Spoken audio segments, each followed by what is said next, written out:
建立台湾的公民意识对公投开始。东京奥运台湾正名公投，登记台湾各地快马加鞭的联署，希望透过公投的方式来聚集台湾人的意志，表达台湾人真正的意见，互社会上无同的看法甲想法，拢有公平的机会通讲出来。咱希望这个公投案会当下过户定，顺利来举办。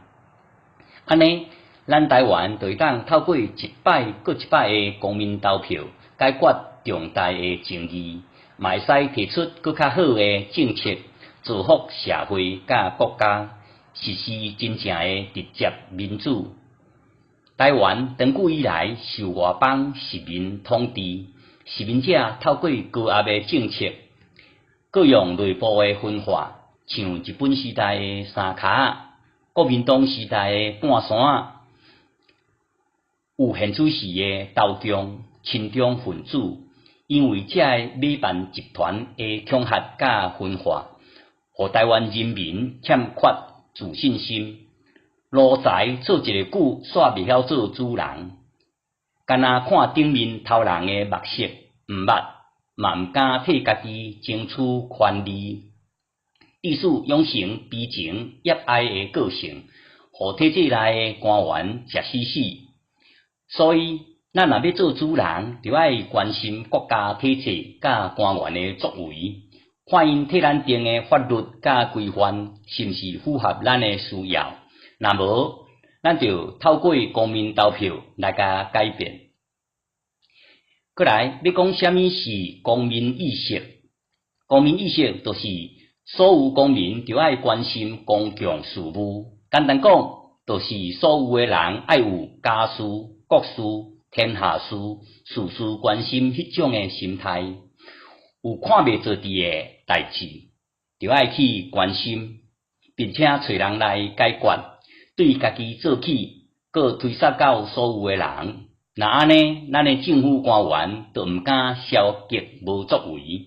所以讲，要做主人，嘛就学习对找议题来公投做起。刷落来讲一个上简单的例，俗语讲，水若无平，就会起波浪；人若无平，就会起波动。